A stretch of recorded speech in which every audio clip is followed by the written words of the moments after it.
Hey, good evening. I just want to make a quick video.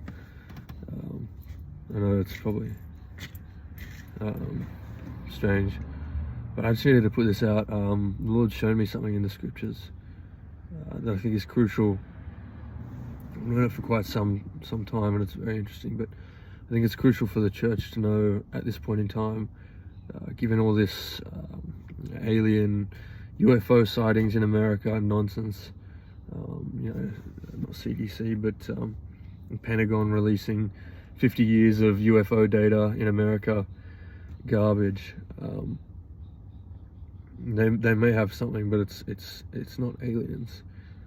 It's demons, and everyone who says, "Oh, Christians, if they just can't explain it, they call it demons, or aliens are demons." Christians have said that for a long time, and it's because it's true. And I can show you. This is the purpose of this video. Come with me to Genesis 1. There's about 1,000 things that we don't know that Genesis just unlocks, and probably a few thousand more. But yeah, come with me to Genesis 1, to the second day, chapter 6. Verse 6. Genesis 1:6. And God said, "Let there be an expanse in the midst of the waters, and let it separate the waters from the waters." And God made the expanse, and separated the waters that were under the expanse from the waters that were above the expanse. And it was so. And God called the expanse heaven. And there was evening, and there was morning, the second day. And God said, "Let the waters under the heavens be gathered together into one place, and let the dry land appear." And it was so. And God called the dry land earth, and the waters that were gathered together he called seas. And God saw that it was good. I'll stop there. So the significance of this is in the foundation of the world. We see in verse 1 of Genesis, "In the beginning God created the heavens and the earth. The earth was without form, and darkness was over the face of the deep, and the Spirit of God was hovering over the face of the waters." The key thing I'm pointing out is waters. We see at the beginning, God's Spirit is hovering over the face of the waters. And then in verse 6, God says, "Let there be an expanse in the midst of the waters." So God's now separated waters from waters. And he says, "Let there be an expanse in the midst," to separate it. And he made the expanse itself, and separated the waters that were under the expanse from the waters that were above the expanse. And it was so. And God called the expanse heaven. And there was evening, and there was morning, the second day. So there's these waters that in, I think, 2 Peter or 1 Peter, but they specifically overlook this one fact, brothers, that the universe has existed for thousands of years, for all eternity, and the earth and the heavens were formed out of water itself. Originally, before God came, it was just waters and the earth and whatever. Then he separates the waters from the waters, and the waters that are underneath the expanse, which he called heaven, he gathered to make dry land appear, and he called it the earth.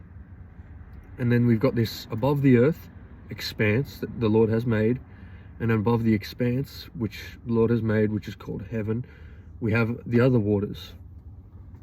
And I believe there's been already scientific documenting of a discovery of a massive body of water, incomprehensible amounts of water in another galaxy somewhere far out of our reach. But that's not important. What's important is that there's 2 bodies of water, significant bodies of water, and in between them God has called this thing that he has made, this expanse, the heavens.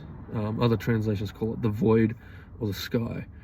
And the significance of this is that this space between these 2 waters that God has separated is the space, planets, sky that we see around us. You may be wondering, "Oh, what's the point of that?" Well, come with me to Matthew 12 from memory, 12:45.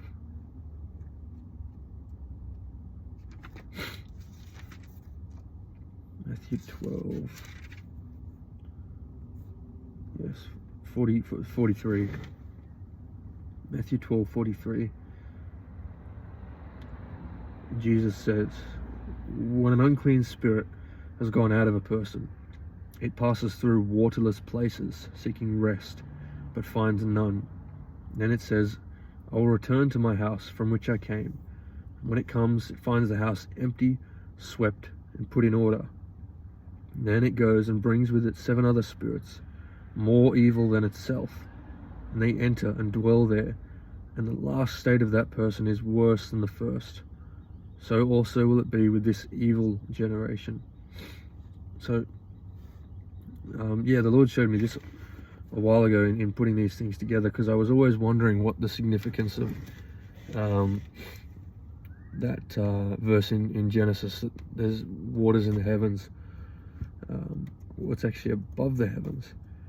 And that waterless place that Jesus speaks of is space itself, the heavens themselves. When an unclean spirit comes out of a person, it passes through space, the void of space, and when it finds no rest there, it says, I will return to my house from which I came.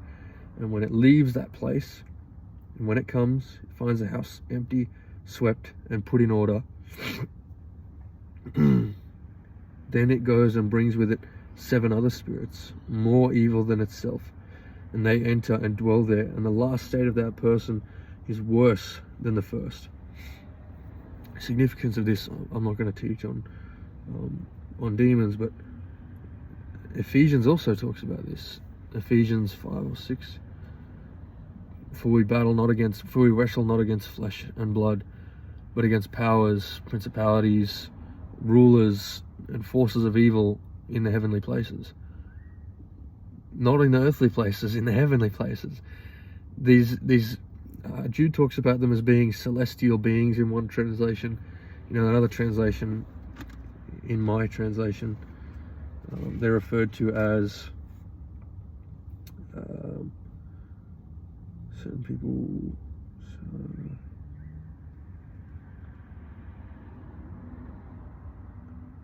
Glorious ones, celestial beings, angels. They're not earthly things. They're not earthly beings. Satan's bound to earth. That's part of his curse. That's why in Job he's wandering. When he answers to God, where have you been? He answers, wandering across the earth and going to and fro along it and upon it. Satan is bound on earth, and he can't go back into the heavenly places. But the angels and the demons can. And so this is why we see so many things going on right now, is because it fits with the lie of what's it called? Evolution. Because if you can say that the earth just happened, it was just some evolution, then you can make a perfectly convincing argument against God. And then if you can back up evolution with aliens, well, then you can just continue pushing away further and further out from society and from topics and everything God. You can just refute it because no, that's nonsense. But it's just like it's just like all those things. I can go on this where we know in the fall, everyone knows in the fall, Satan tempts Eve by saying, you shall not surely die, for God knows that when you eat of this fruit, you will be like God, knowing good and evil. And then Eve, changed her mind. She says that she saw that the tree was to be desired and was good to make one wise and was pleasing to the eyes. The significance I'm saying of this is that Satan says, you will be like God, knowing good and evil. That tree, it's real high up. You're not supposed to go near it or touch it or eat from the tree of that fruit, because God's commanded not to. But you're down here. Don't you want to be like God? Just reach up and grab it. You'll be like God. It's like sin. We see every day in the world people, in their hearts, they desire love, and they think that with the many prostitutes or pornography or lust, that they can fill that desire for love. But lust is not love. And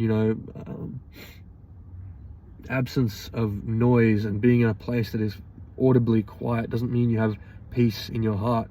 People will try and fill these desires of their heart with sin, but sin only makes it worse. It's like, you shouldn't do these things, but you desire love, so you reach out and take lust, and now you fall into shame and guilt, and you're lower, you're further from God, and you're further from love. It's actually worse. That's just what the fall was. Reach up and be more than what you are. You're right here. You could, if you just stood up and puffed yourself up and you tried real hard, you could just get up there. By your own efforts and will and actions, you can increase or advance your estate more than what you already are by your own deeds. No external help. Which is the same as evolution, which is why biologists and scientists, though they go along with it, there's no grounds for evolution. There's adaptation amongst species, but there's no evolution whatsoever, even in a micro sense. You can't have a cell become more complex on its own. It's that same thing as the garden. You can really, if you really try, you can just lift yourself up a rung on the ladder and get higher to where you are. You can get more and get more. It's from Satan. And that's why I'm convinced, that many people say, Charles Darwin worked with Satan to create evolution. It's true. Evolution is from Satan. And if you can push evolution by the advancement of, because we're just a creature and we've evolved, maybe there's creatures out there. Aliens, guys, look, aliens. Then you can push that agenda, that lie, even further. But if you do some research, even top biologists, they can't reconcile evolution, because there's no such thing as anything. Even science is the learning of the observable world and the documentation of it. There's no system or organism that becomes more complex over time. It's not possible. It's just not possible. Over these last few thousands of years, we know more than what we used to, and that's because we're documenting information over time, but we're actually not as smart as we used to be. Over time we get more simple, and that's just how systems work. Over time they become more simple. They can't become greater than what they are over time. It's simply not possible. But that's the lie that Satan pushes. And it's I don't know, I could talk for ages. It frustrates me. But yeah, don't be fooled by aliens and UFOs and nonsense. There's a great lie, a great number of lies that are out at the moment, and they're being pushed very heavily, and we are very much in the last days. So I'd exhort you to go to Matthew 24 or Luke 21, when Jesus talks about what goes on what's going to happen in the last days. He says, so when you see all these things start to happen, lift up your heads, for your redemption draws near. I'd just like to exhort everyone to, lift up your heads. And he says, watch and pray that you may not fall into temptation. He says, watch and pray that you may not fall into temptation, speaking to the disciples right before, in the Garden of Gethsemane, right before he's about to be captured and beaten and tortured and crucified. And it's in those moments that the disciples started getting sleepy, and they started to doze off. When Jesus went to pray in the garden, the disciples started to have naps and fall asleep. They couldn't stay awake with the Lord and pray.